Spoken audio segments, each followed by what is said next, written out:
नमस्कार दोस्तों, स्वागत है आपका आपके YouTube channel target with Malik में। आज हम 21 अप्रैल 2020 के नेशनल करंट अफेयर करेंगे और आज के करंट अफेयर की पीडीएफ वीडियो के नीचे डिस्क्रिप्शन में मिलेगी। आज का हमारा पहला प्रश्न है, हाल ही में फिंच ने भारत की जीडीपी वृद्धि के अनुमान को घटाकर कितना कर दिया है। हमारा ऑप्शन है 1.8%, 2.2%, 2.4%, 2.6%। इसका सही आंसर है 1.8%। रेटिंग एजेंसी फिंच सलयान्स ने वित्त वर्ष 2020-21 में भारत के आर्थिक विकास पूर्वानुमान को घटाकर 1.8% कर दिया है। फिंच सॉल्यूशंस ने कोविड-19 प्रकोप के कारण अर्थव्यवस्था में बड़े पैमाने पर आय में होने वाले नुकसान को ध्यान में रखते हुए अपने पहले के अनुमान 4.6 में कटौती की है। साथ ही इसे पूंजीगत व्यय को कारोबार ने नकदी की आर्थिक अनिश्चितता की कमी के कारण स्थायी निवेशों में कमी का अनुमान लगाया है। इसके अलावा फिंच सॉल्यूशंस ने चीन की अर्थव्यवस्था पर बिगड़ते वैश्विक आर्थिक दृष्टिकोण के प्रभाव को देखते हुए वित्त वर्ष 2020 के लिए चीन के जीडीपी पूर्वानुमान को 2.6% से घटाकर 1.1% कर दिया है। हमारा अगला प्रश्न है, सिविल सेवा दिवस कब मनाया जाता है। हमारे ऑप्शन है 20 अप्रैल, 21 अप्रैल, 22 अप्रैल, 23 अप्रैल। इसका आंसर है 21 अप्रैल को। भारत सरकार द्वारा हर साल 21 अप्रैल को सिविल सेवा दिवस बनाया जाता है। सरकार ने इस दिन को सिविल सेवकों द्वारा स्वयं को नागरिकों के लिए पुनर्समर्पित करने तथा लोक सेवा कार्यों में उत्कृष्टता हेतु अपनी वचनबद्धता को नवीनीकृत करने के एक अवसर के रूप में मनाने का निर्णय लिया है। इस दिन को पहली बार 21 अप्रैल 2006 में बनाया गया था। इस दिन एक समारोह में लोक प्रशासन में उत्कृष्टता के लिए प्रधानमंत्री पुरस्कार से प्राथमिकता कार्यक्रम और नवाचार श्रेणियों के प्रभावी क्रियान्वयन के लिए जिलों कार्यवाहन इकाइयों को सम्मानित किया जाता है। हमारा अगला प्रश्न है, हाल ही में केंद्र सरकार ने कोविड-19 का मुकाबला करने के लिए कौन सा ऑनलाइन पोर्टल लॉन्च किया है। हमारा ऑप्शन है कोविड वॉरियर्स और गत सेतु प्रणवायु में से कोई नहीं। इसका आंसर है कोविड वॉरियर्स। भारत सरकार ने कोविड-19 का मुकाबला करने और रखने के लिए मानव संसाधनों की जानकारी युक्त एक डैशबोर्ड लॉन्च किया है। यह डैशबोर्ड वेबसाइट covidwarriors.government.in पर एक ऑनलाइन पोर्टल के रूप में बनाया गया है। यह पोर्टल आयुष डॉक्टरों, नर्सों और अन्य स्वास्थ्य देखभाल पेशेवरों सहित डॉक्टरों के डेटा का संकलन है। इसमें प्रधानमंत्री कौशल विकास योजना, नेहरू युवा केंद्र संगठन, एनसीसी, एनएसएस, पूर्व सैनिकों इत्यादि के स्वयंसेवकों की जानकारी भी शामिल है। इसलिए ऑनलाइन माध्यमों में राज्यवार और साथ ही नोडल अधिकारियों के संपर्क विवरण सहित विभिन्न समूह और मानव संसाधनों की जिलेवार उपलब्धता भी शामिल है। हमारा अगला प्रश्न है, हाल ही में रोगों के कारणों का तेजी से पता लगाने के लिए बग स्निफर किसने विकसित किया है। हमारा ऑप्शन है AIR, ICMR, ICC, इनमें से कोई नहीं। इसका आंसर है ARI। पुणे के घर कर अनुसंधान संस्थान के शोधकर्ताओं ने रोग के कारणों का तेजी से पता लगाने के लिए बग स्निफर नामक एक उपकरण विकसित किया है। बग स्निफर संवेदनशील और एक कम लागत वाला सेंसर है जिसमें रोगजनकों के तेजी से पता लगाने के उद्देश्य से विकसित किया गया है।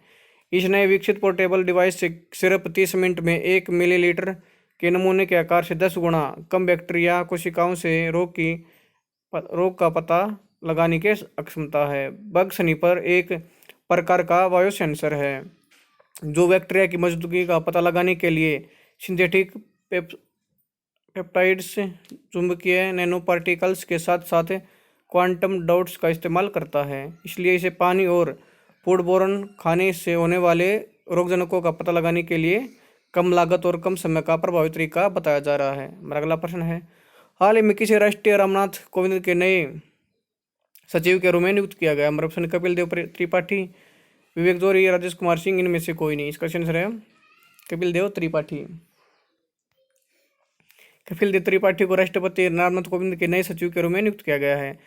वह संजय कोठारी का स्थान लेंगे जिन्हें फरवरी में मुख्य सतर्कता आयुक्त के रूप में चुना गया था। कपिल देव त्रिपाठी की नियुक्ति को प्रधानमंत्री नरेंद्र मोदी की अध्यक्षता वाली कैबिनेट की नियुक्ति समिति ने मंजूरी दे दी है। कपिल त्रिपाठी 1980 बैच के असम मेघालय केंद्र के सेवानिवृत्त IAS अधिकारी हैं। इससे पहले वह जून 2018 में पेट्रोलियम और प्राकृतिक गैस मंत्रालय में सचिव के पद पर सेवानिवृत्त हुए थे। हमारा अगला प्रश्न है, हाल ही में किसने फार्मूला 1 स्पोर्ट्स चीनी वर्चुअल ग्रैंड प्रिक्स चैंपियनशिप जीती है? हमारे ऑप्शन चार्ल्स बेकलेयर, डेविड ओवन, केविन पेट्रिसन, इनमें से कोई नहीं। इसका आंसर है Charles लेकलेयर।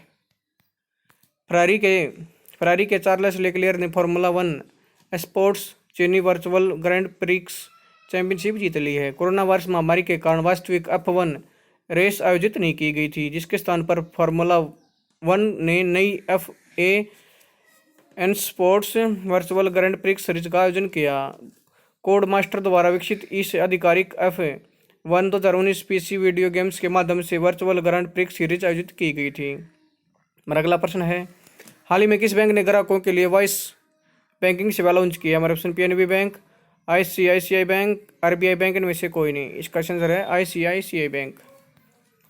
Industrial credit and investment corporation of India bank ने अपने ग्राहकों के लिए अमेजन एलेक्सा और गूगल असिस्टेंट पर वॉइस बैंकिंग सेवाओं की नई सुविधा शुरू की है।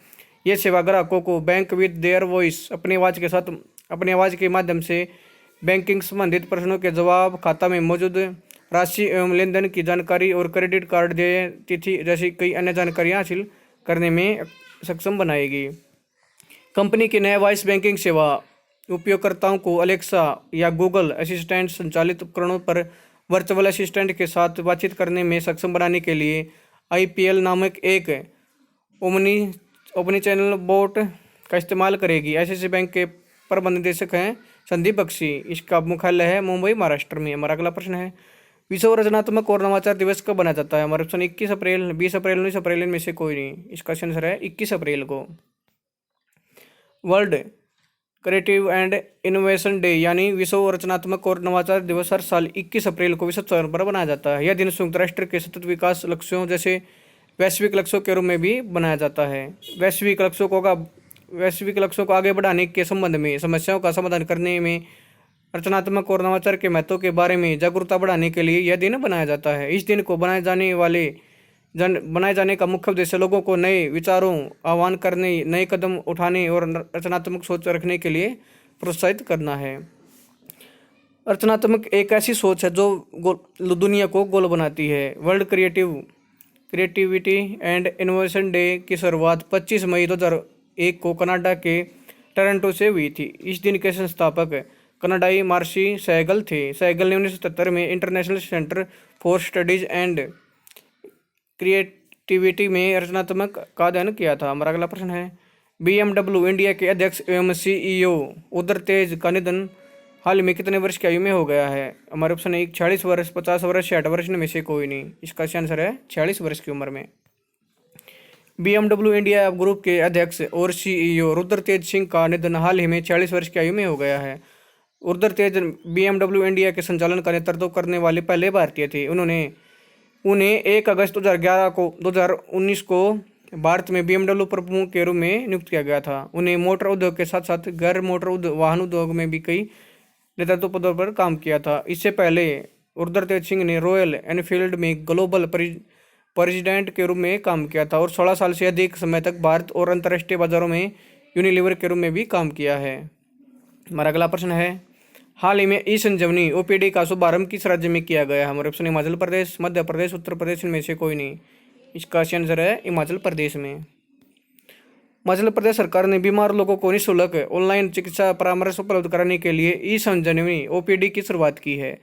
समूचे राज्य में घर पर रहकर बीमार लोगों को निःशुल्क ऑनलाइन चिकित्सा परामर्श प्रदान करने के लिए ई-संजीवनी OPD सेवा शुरू की गई है। इस तरह इस नई पहल के माध्यम से हिमाचल प्रदेश सरकार कोविड-19 महामारी के मद्देनजर लोगों की स्वास्थ्य सेवाओं की सुविधा को सुनिश्चित करेगी। हिमाचल प्रदेश के मुख्यमंत्री है जयराम ठाकुर। इसके राज्यपाल हैं बंडारू दत्तात्रेय। हमारा अगला प्रश्न है, फिजी के पूर्व प्रधानमंत्री लाइसेनिया कर्से का निधन हाल ही में कितने वर्ष की आयु में हो गया है? हमारे ऑप्शन 79 वर्ष, 85 वर्ष, 90 वर्ष, में से कोई नहीं। इसका आंसर है 79 वर्ष। फिजी के पूर्व प्रधानमंत्री लाइसेनिया कर्से का निधन हाल ही में 79 वर्ष की आयु में हो गया है। उन्होंने साल 2000 से 2006 तक फिजी के छठे प्रधानमंत्री के रूप में कार्य किया था। इसके अलावा वे सोको दुवाताली लेवेनिसु पार्टी के संस्थापक भी थे। लाइसेनिया वर्ष 2000 में राजनेता और फिजी के प्रधानमंत्री बनने से पहले एक सरकारी अधिकारी थे। वे महेंद्र चौधरी की सरकार को सत्ता से हटाने के बाद फिजी के प्रधानमंत्री बने थे। उन्हें साल 2006 में हुई सैन्य तख्तापलट के बाद सत्ता से हटा दिया गया था, जिसका नेतृत्व फ्रैंक बैनिमारामा ने किया था। फिजी के प्रधानमंत्री है फ्रैंक बैनिमारामा। इसकी राजधानी है सुवा। इसकी मुद्रा है फिजियन डॉलर। हमारा अगला प्रश्न है, हाल ही में किस IIT संस्थान ने हाई स्पीड मैग्नेटिक रैम को विकसित किया है? हमारा ऑप्शन IIT मंडी, दिल्ली, IIT गुवाहाटी में से कोई नहीं। इसका आंसर IIT मंडी ने। हिमाचल प्रदेश के मंडी में स्थित भारतीय प्रौद्योगिकी संस्थान ने एक high speed magnetic random access memory विकसित की है। इस मैग्नेटिक रैंडम एक्सेस मेमोरी पर मौजूदा डेटा स्टोरेज तकनीकों की तुलना में तेज ऊर्जा बचाने और अधिक मात्रा में अधिक डेटा स्टोरेज करने में मदद मिलेगी। हमारा अगला प्रश्न है, देश के किस राज्य में पहला ऐसा मंदिर बनाया जा रहा है जहां 51 शक्तिपीठों को प्रतिकृति के दर्शन हो सकेंगे? हमारा ऑप्शन त्रिपुरा, महाराष्ट्र, पश्चिम बंगाल, इनमें से कोई नहीं। इसका आंसर है त्रिपुरा। त्रिपुरा के प्रसिद्ध शक्तिपीठ है त्रिपुर सुंदरी मंदिर के पास दुनिया का पहला ऐसा मंदिर बन रहा है जिसमें सारे 51 शक्तिपीठों की प्रतिकृति होगी। देवी पुराण के मुताबिक 108 शक्तिपीठ पूरी दुनिया में हैं। इनमें से 51 शक्तिपीठों को ग्रंथों में मान्यता दी गई है। हमारा अगला प्रश्न है, किस आंतरिक एजेंसी ने अंतर्राष्ट्रीय अंतरिक्ष स्टेशन के लिए पहला स्पेसएक्स रॉकेट लॉन्च करने की घोषणा की है? हमारा ऑप्शन है इसरो अंतरिक्ष एजेंसी, DRDO अंतरिक्ष एजेंसी, नासा अंतरिक्ष एजेंसी, ईसा अंतरिक्ष एजेंसी। इसका आंसर है नासा अंतरिक्ष एजेंसी ने। अमेरिका की अंतरिक्ष agency national aeronautics and space administration ने अंतर्राष्ट्रीय अंतरिक्ष स्टेशन के लिए पहला स्पेस एक्स रॉकेट 27 मई 2020 को लॉन्च करने की घोषणा की है। यह अमेरिका द्वारा एक दशक में पहली बार भेजा जाने वाला अंतरिक्ष यान होगा। हमारा अगला प्रश्न है, ऑस्ट्रेलियन कोच डेव वाटमोर को किस रणजी टीम का कोच और क्रिकेट निदेशक नियुक्त किया गया? हमारा option Delhi Ranji team, Punjab Ranji team, Gujarat Ranji team, Baroda Ranji team. इसका सही आंसर है बड़ौदा रणजी टीम। बड़ौदा क्रिकेट संघ के सचिव अजीत लेल्ले ने हाल ही में ऑस्ट्रेलिया कोच डेव वाटमोर को बड़ौदा रणजी टीम का कोच और क्रिकेट निदेशक नियुक्त किया है। डेव वाटमोर की कोचिंग में श्रीलंका की टीम ने 2014 में T20 वर्ल्ड कप जीता था और 2014 में श्रीलंका की टीम ने भारत को हराकर T20 वर्ल्ड कप जीता है। दोस्तों, अगर आपको यह वीडियो पसंद आए तो आप मेरे YouTube चैनल टारगेट विद अमली को लाइक करें, शेयर करें एंड सब्सक्राइब करें। धन्यवाद दोस्तों।